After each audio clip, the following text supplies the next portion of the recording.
Hello friends, welcome to BH knowledge. And మీ అందరికీ తెలిసిందే కదా, ఇంకా వారం రోజులు మాత్రమే టీఎస్పీసీ గ్రూప్ 2 ఎగ్జామ్ అనేది ఉంది. అండ్ ఇప్పుడు మనం ఓన్లీ ఇంపార్టెంట్ అంతర్జాతీయ సంబంధాలకు సంబంధించి అండ్ సదస్సులు కానివ్వండి, కొత్తగా ఎన్నికైనటువంటి అధ్యక్షులకు సంబంధించి ఇన్ఫర్మేషన్ అనేది ఈ వీడియోలో తెలుసుకుందాం. అండ్ వీడియో ఎండింగ్ వరకు చూడండి. అండ్ ఎవరైతే ఫస్ట్ టైం నా ఛానల్ చూస్తున్నారో తప్పకుండా సబ్స్క్రైబ్ చేయండి. అండ్ ఫస్ట్ వచ్చేసినైతే మనం ఇక్కడ ఇంపార్టెంట్ చూద్దాం.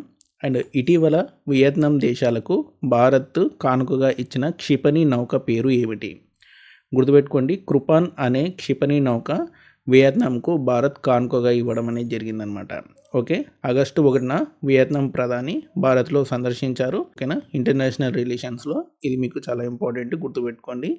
వియత్నాం ప్రధాని మనకి ఆగస్టు 1న మనకి భారతదేశం సందర్శించడం జరిగింది. కృపాన్ అనే క్షిపణి నౌక మనం గిఫ్ట్గా ఇవ్వడం అనేది జరిగిందనమాట. అండ్ కిందికి రండి. ఇటీవల బ్రహ్మోస్ క్షిపణిని ఏ దేశానికి ఎగుమతి చేశారు? సో భారతదేశం ఇటీవలే బ్రహ్మోస్ క్షిపణిని మనకు ఒక దేశానికి ఎగుమతి చేశారనమాట. అది ఏ దేశం అంటే ఫిలిప్పీన్స్ అనమాట. ఓకే, ఫిలిప్పీన్స్కి ఫస్ట్ బ్యాచ్ ఆఫ్ బ్రహ్మోస్ క్షిపణిని మనం ఎగుమతి చేయడం అనేది జరిగిందనమాట. లాస్ట్ ఇయర్ మనకి దీనికి సంబంధించినటువంటి డీల్ అనేది కుదిరిందనమాట. $37.5 crores సంబంధించినటువంటి డీల్ అనేది కుదిరిందనమాట. ఓకే, అండ్ ఆ తర్వాత వచ్చేసినంత మనకి ఇటీవల యునెస్కో జాబితాలో చేరినటువంటి నృత్య రూపకం ఏమిటి? సో గుజరాత్ చెందినటువంటి గర్బా నృత్యం మనకి యునెస్కో జాబితాలో చేరిందనమాట. దీన్ని intangible cultural heritage of humanity జాబితాలో చేర్చారు. ఓకే, ఇది కూడా గుర్తుపెట్టుకోండి. అండ్ ఆ తర్వాత వచ్చేసిన మనకి ఇటీవల యునెస్కో జాబితాలో చేరినటువంటి భారత నగరాలు ఏవి? అండ్ గ్వాలియర్, కోజికోడ్ అనే నగరాలు యునెస్కో సృజనాత్మక నగరాల వ్యవస్థ జాబితాలో చేరడం అనేది జరిగింది. అండ్ ఆ తర్వాత వచ్చేసి మనకి 16వ బ్రిక్స్ సమావేశం ఎక్కడ జరిగింది? అండ్ ఇది అక్టోబర్ 22, 23 తేదీల్లో రష్యాలోని కజాన్. సిటీ పేరు కూడా గుర్తుపెట్టుకోవాలి. రష్యా సంబంధించినటువంటి వేరే సిటీ పేరు ఇచ్చారనుకోండి మీరు కన్ఫ్యూజ్ అవుతారు, కాబట్టి సిటీ పేరు కూడా గుర్తుపెట్టుకోండి. రష్యాలోని కజాన్ వేదికగా 16వ బ్రిక్స్ సమావేశం అనేది జరిగిందనమాట. చాలా ఇంపార్టెంట్ సమావేశం, డెఫినెట్లీ మీకు క్వశ్చన్ వచ్చే అవకాశం ఉంది. అండ్ నెక్స్ట్ బ్రిక్స్ సమావేశం మనకి బ్రెజిల్లో జరుగుతుందన్నమాట. ఆ తర్వాత మనకి 19th తూర్పు ఏషియా సదస్సు ఎక్కడ జరిగింది? 19th తూర్పు ఏషియా సదస్సు మనకి వియత్నాంలో జరిగిందనమాట. గుర్తుపెట్టుకోండి. ఓకేనా, తూర్పు ఏషియా సదస్సు వియత్నాంలో జరిగిందనమాట. అండ్ నెక్స్ట్ వచ్చేసింది మనకి ఈ సంవత్సరం క్వాడ్ దేశాల శిఖరాగ్ర సదస్సు ఏ దేశంలో జరిగింది? అండ్ అమెరికాలోని విల్లింగ్టన్లో జరిగిందనమాట. ఓకేనా, జో బైడెన్ మనకి ఎలక్షన్ పోయే ముందు మనకి ఈ క్వాడ్ దేశాల సమావేశం అనేది చేశారనమాట సెప్టెంబర్ 21 నాడు. ఓకేనా, ప్రధానమంత్రి కూడా వెళ్ళడం అనేది జరిగింది. నెక్స్ట్ సదస్సు మన ఇండియాలో జరుగుతుందన్నమాట. ఓకేనా, 2025 సదస్సు మనకి ఇండియాలో జరుగుతుంది. ట్రంప్ కూడా వస్తాడనమాట. ఓకే, ఆ తర్వాత 21వ ఏషియన్ ఇండియా శిఖరాగ్ర సదస్సు ఎక్కడ జరిగింది? అండ్ 21వ ఏషియన్ ఇండియా శిఖరాగ్ర సదస్సు లావోస్ వేదికగా అక్టోబర్ 10న జరిగింది. అండ్ ఇక్కడ చూడండి, షాంఘై సహకార సదస్సు SCO 2024 ఎక్కడ జరిగింది? అండ్ 24th షాంఘై సహకార సదస్సు జూలై 3, 4 తేదీల్లో కజకిస్తాన్లోని ఆస్థానాలో జరిగింది. ఓకేనా, ఇది కూడా గుర్తుపెట్టుకోండి. SCO సమ్మిట్ అనేది మనకి కజకిస్తాన్, రష్యా దగ్గర ఉంటుంది. కజకిస్తాన్లోని ఆస్థానాలో జరిగిందనమాట. ఓకేనా, ఇది 24వ SCO సమ్మిట్ అనమాట. జూలై 3, 4 తేదీల్లో జరిగింది. అండ్ ఈ సంవత్సరం G7 దేశాల సదస్సు ఎక్కడ జరిగింది? ఇటలీలో జరిగింది. 50వ సదస్సు అనమాట. ఇది ఇటలీలో జరగడం అనేది జరిగింది. వచ్చే సంవత్సరం మనకి కెనడాలో జరుగుతుందన్నమాట. సో కాబట్టి దాదాపు మనకి కెనడాకి పోకపోవచ్చు మన ప్రధాని. సో మనకి కెనడా రిలేషన్స్ అన్నీ కూడా ఖరాబ్ అయ్యాయి కాబట్టి వచ్చే సంవత్సరం కెనడాకి పోకపోవచ్చు. ఇటలీకి అయితే మన ప్రధాని వెళ్ళడం అనేది జరిగింది.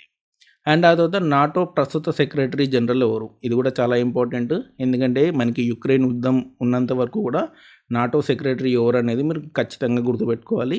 అండ్ కొత్త జనరల్ సెక్రటరీ ఎంపిక చేయడం అనేది జరిగింది. ఆయన పేరు మార్క్ రూటే.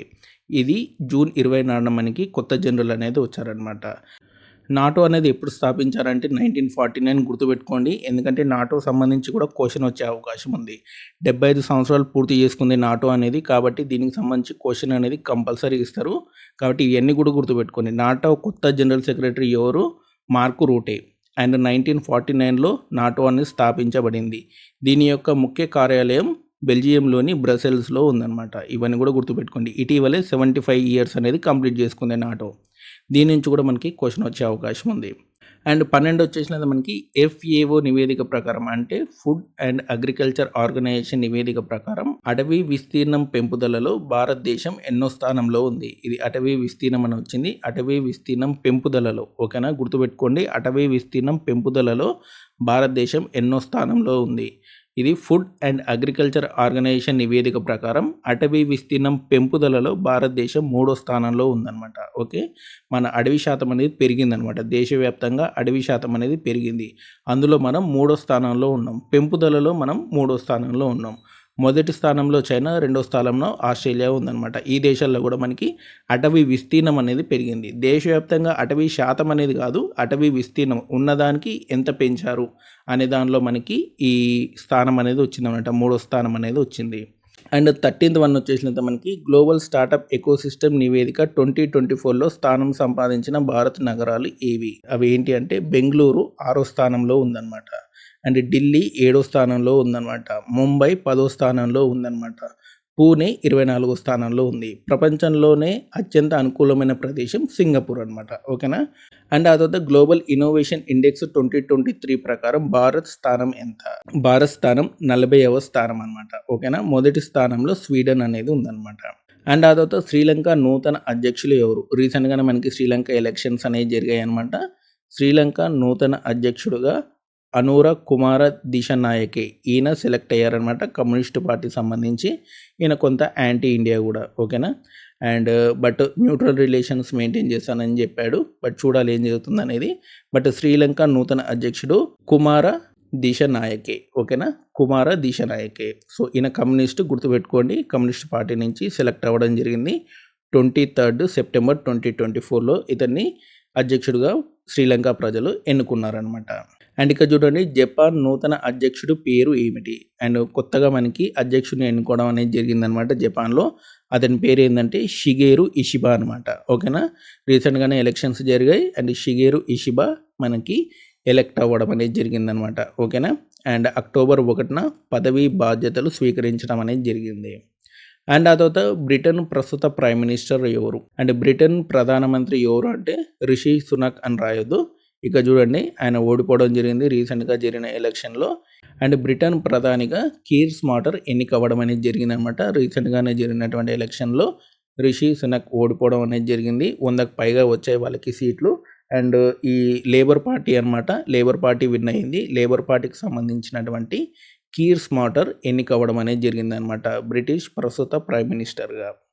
అండ్ రీసెంట్గానే మనకి ఇరాన్ సంబంధించినటువంటి ఎలక్షన్స్ అనేవి జరిగాయి అనమాట. ఎందుకంటే లాస్ట్ అధ్యక్షుడు మనకి హెలికాప్టర్ ప్రమాదంలో మరణించడం జరిగింది. కాబట్టి కొత్తగా ఎలక్షన్స్ జరిగి కొత్తగా మనకి అధ్యక్షుడిని ఎన్నుకోవడం అనేది జరిగింది. మసౌద్ పెజిష్కియాన్ అనే వ్యక్తి మనకి ఎన్నికవ్వడం అనేది జరిగిందనమాట. ఓకే. అండ్ ఇవన్నమాట ఇంపార్టెంట్. అండ్ ఇంకా చాలా ఉన్నాయి ఇంపార్టెంట్ సంబంధించి.